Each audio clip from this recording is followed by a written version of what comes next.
Welcome to the Mindset Architect podcast, where it's all about creating the life you want, the business you want, and making a real difference. Join us in unlocking the code to true success. And now your host, Tony Caliendo, Master Coach with Rethink Coaching. Welcome to the Mindset Architect podcast, episode number 154. I'm Tony Caliendo, author of the book Less Over More, an executive coach here at Rethink Coaching. As always, welcome. I want to thank you for sharing your time with me. Time truly is our greatest asset, and the fact that you're willing to share your time with me truly does not go unnoticed. So thank you so much for being here. Today, I want to talk about the things we protect. And I'm not talking about the obvious, like our values, our family, our health, even our investments. I'm really talking about something a little bit different. Basically, what are you protecting simply because you're afraid to let it go? And I want you to think about that. It could be a role, it could be a goal, it could be a relationship, it could be a business strategy, an income stream, a responsibility that you have, maybe even a version of yourself that you're holding onto and we're choosing to protect it. You know, sometimes we hold on to these things and they're still important, yet other times we might be holding on to something because it used to be important. It's no longer important, but we haven't stopped long enough to ask ourselves the question whether they still belong in our lives, whether that thing that we're protecting still belongs in our world. And this is really deeply connected with the book Less Over More, because we talk about this identification of things that we could remove to make space for bigger and better, or even just the right more things in your life to show up. So we're going to talk about 6 things that could be impacting you right now as to what you're holding on to and what you're protecting that you might need to reconsider and think about letting go. So number 1, we tend to protect what once worked. Think about it. A lot of what we protect isn't bad. In fact, it could have been incredibly valuable at one point, whether that was in your life or your career. The role that maybe helped you build your reputation, the strategy that helped you build your business to where it is today, the relationship that was really important during a particular season of your life, or business growth, the routine that once kept you disciplined.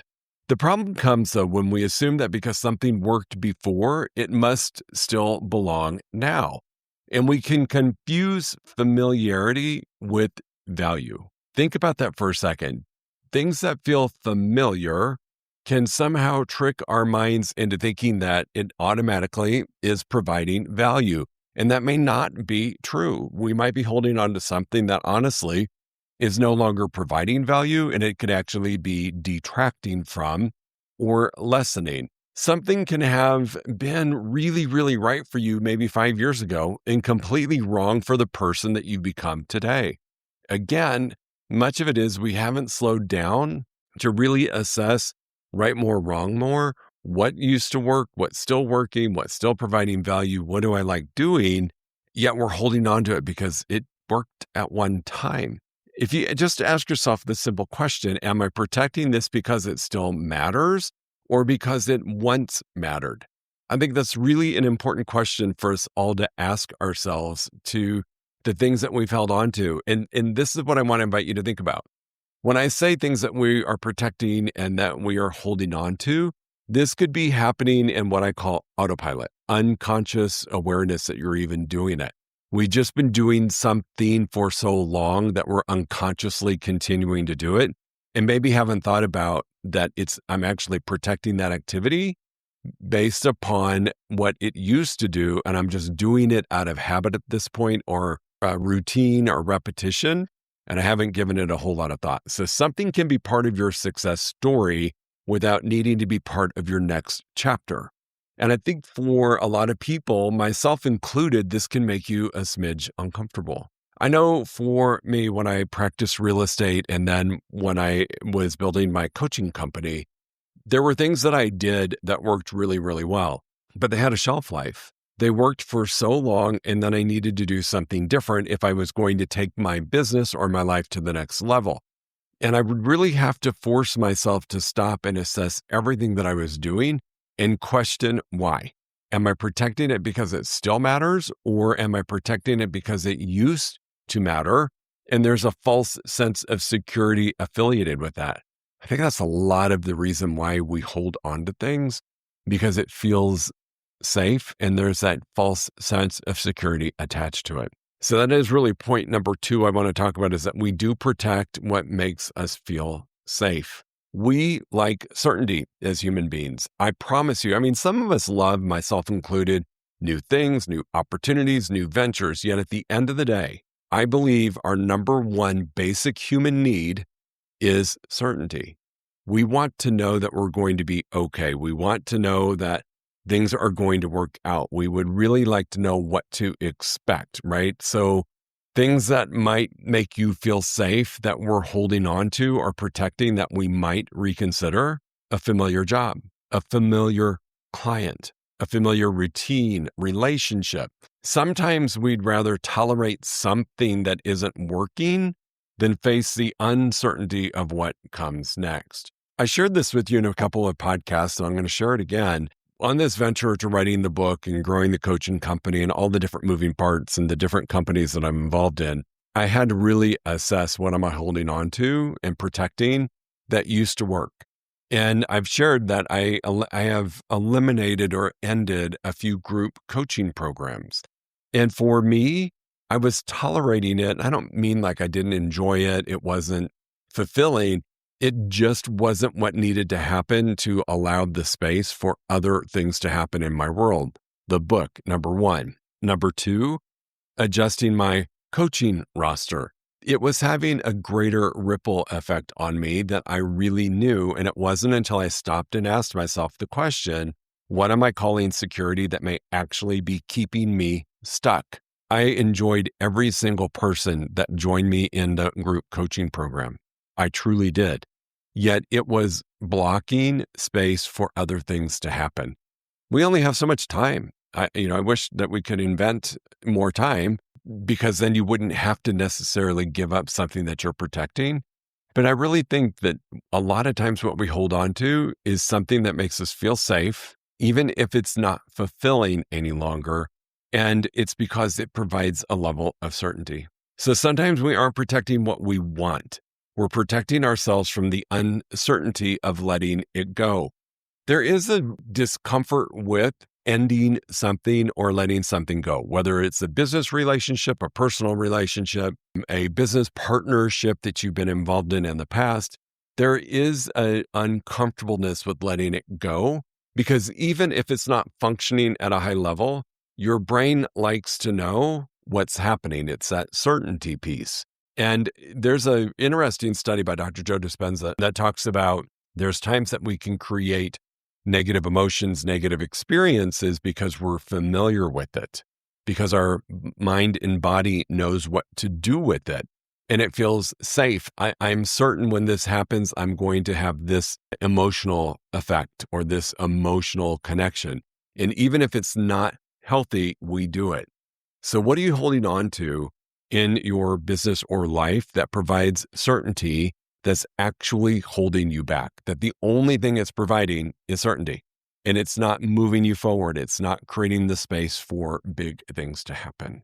The third thing is, and this is one that I talk about in the book, there's a section on this, and it's about your identity. And a lot of times we'll protect an identity that we've outgrown. This is really, really important. We like to protect who we believe we are because it's comfortable, right? We might have been known in our circle being an achiever, a provider, a fixer, a leader, the dependable one, the person that always says yes, the person that everybody turns to. This happens a lot when we have mastered a level, whether it's in our life or in our business, that we're viewed as this. So the example that I share often is when I left the hospitality industry after 13 years, and I ran hotels both in operations and in sales. I knew how to do that. I could achieve. I was a provider to my team, to my ownership group, to the Marriott brand when I worked for Marriott. I could fix things. In fact, I was known to go into troubled hotels and fix them. And I was a good leader, right? It all came really naturally to me. And yet when I made the decision to leave the hospitality industry and go be an entrepreneur and launched my career in the real estate industry, I suddenly was losing my identity. I could look at a P&L in a hotel statement and tell you exactly what was happening. Was it a housekeeping issue, a operations issue, front desk? Was it a sales issue? Was it an F&B issue? I knew it really, really well. That was all going away as I went into a new venture. My identity was something else than what it needed to be, yet I was holding on to it for dear life. And that becomes a challenge because your identity isn't meant to remain frozen, right? You grow, your priorities change, your responsibilities, roles, place in life changes. And sometimes growth, I would say almost always, growth is going to require you to adjust, adapt, change your identity. I always like to say as you grow, right? There's going to be pieces of your old identity that are going to come with you because there's some things that are just core, right? Values, how you show up in life. Whether I was in the hotel industry, real estate, coaching, author, whatever that is, I have a strong work ethic. That identity came with me in each one of those. However, my identity as a general manager of a hotel, my identity as a director of sales in a hotel, my identity as operations manager in a hotel, those were going away. And I wasn't quite certain what my new identity was going to be. So we tend to protect old identities that we've outgrown. For example, you may find yourself saying, let's say for myself, when I went into real estate, I heard this often. Well, I used to be a hotel general manager.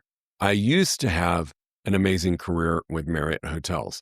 We're holding on to old identity. And it wasn't until I released that and said, I am a powerful real estate team lead. I am a powerful real estate broker.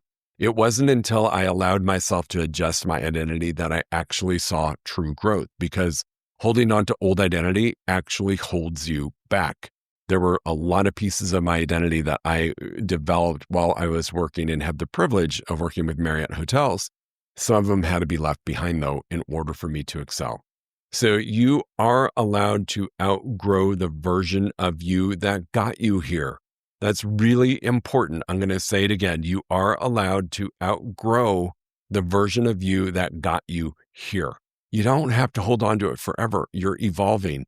And even after your identity evolves to your current identity, it's going to and can change again, which is what I love about being an entrepreneur and different opportunities that come up. We get to redefine who we are and the identity that's going to help us get to or move towards that goal. The number 4 thing that we tends to contribute to protecting or holding on to things is we protect what we've already invested in.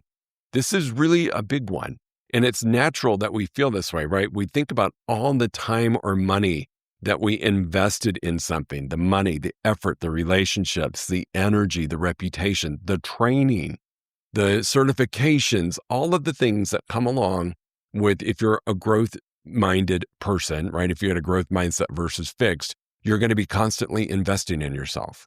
I will tell you, when I left the hotel industry, a lot of what I had invested in myself had to be left behind. Some of those were transferable skills, and it's amazing. And I believe that's why I've been so successful as an entrepreneur, because the core skills that I learned and invested in early on in my corporate career have served me well.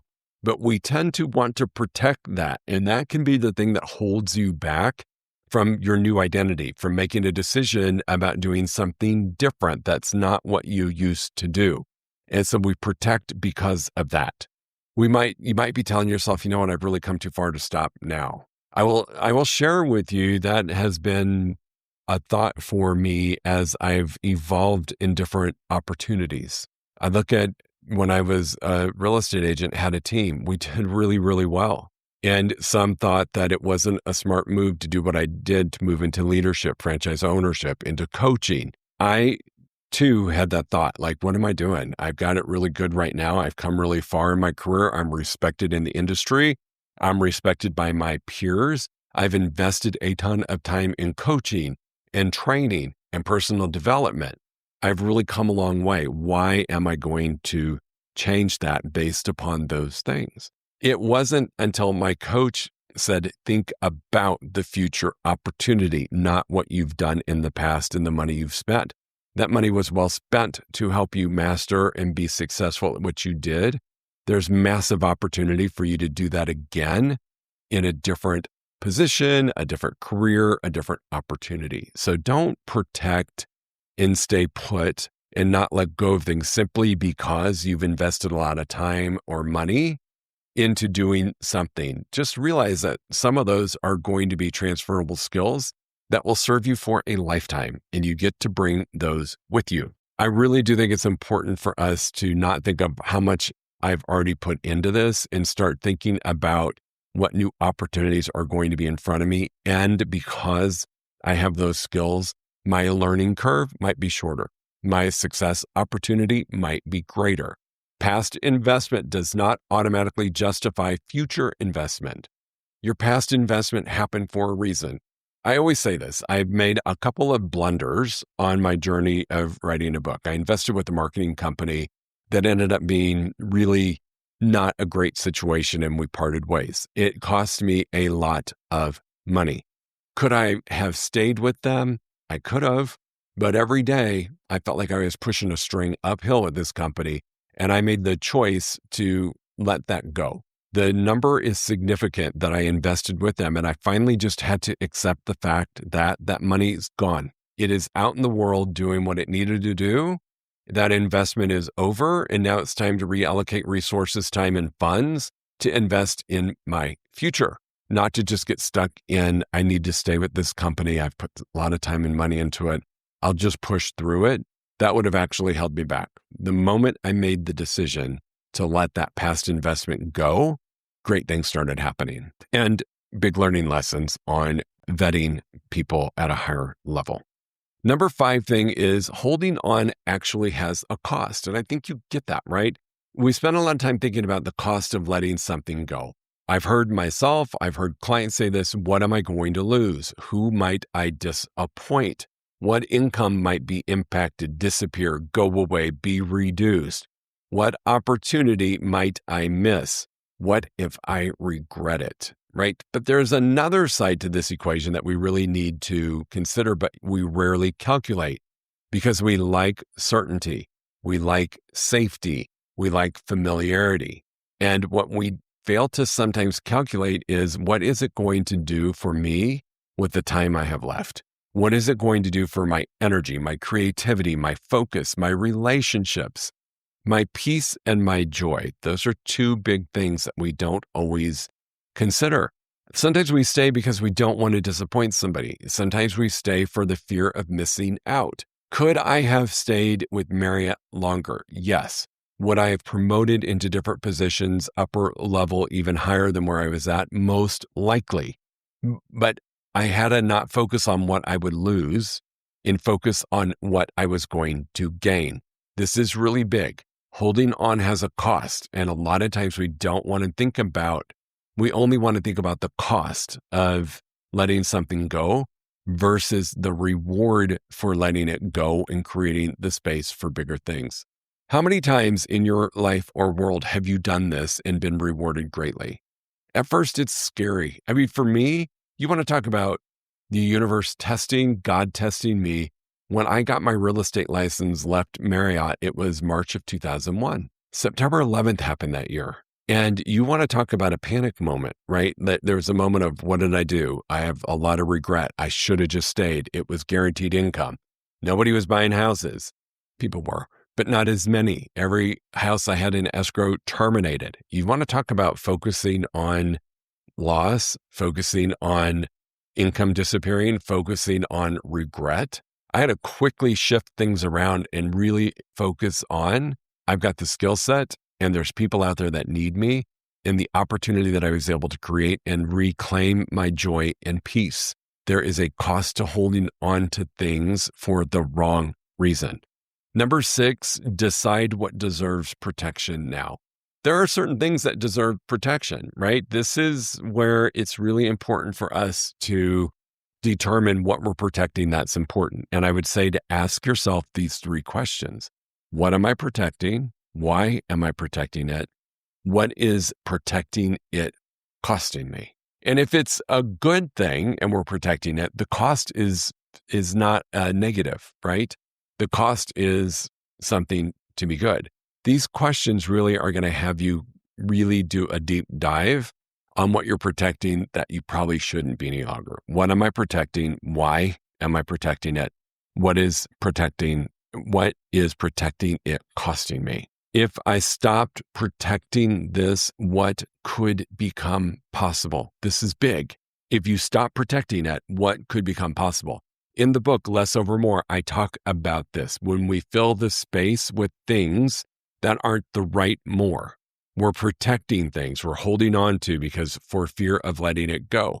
Yet when we wring out the sponge and let some stuff go and let space appear, things show up. And you might be protecting something that doesn't need to be eliminated completely. Maybe it just needs to be redefined. Maybe it needs to be delegated or leveraged off to somebody else. Maybe it needs to be renegotiated. When you signed your contract, you were a junior at the position. Now you've mastered it. Let's renegotiate it. You might need to just change your relationship with it. You may finally admit that it actually belongs in your past. That is such a great gift to release things that you're protecting that don't belong in your future. The point is to become intentional about what still deserves your protection. There are some great things in our lives and our business that deserve our protection. And there are some things that we're doing just out of habit, out of a false sense of security, out of comfort, out of that certainty space, that if we let go of, the door would open to amazing things. So the goal is not to let go of everything. That's not it. It's to stop protecting what's costing you the future that you're desiring to create. If you've got a future that you have a strong desire to create, you've got to really look at what you're protecting that no longer has a place. And once you let it go, will allow you to catapult forward to the life that you want to have. This is one of my favorite conversations with clients. It's part of that subtraction to success. It's part of the awareness that more is not the only path to success. This is about what am I protecting that I no longer need to protect? Really think about this, team, as you assess what you're doing and where you want to go. This could be the one thing that you do that allows you to show up differently. So think about those 4 questions. What am I protecting? Why am I protecting it? What is protecting it costing me? And lastly, if I stopped protecting it, what could become possible? Like, what is possible in your world? I personally think whatever you want is possible.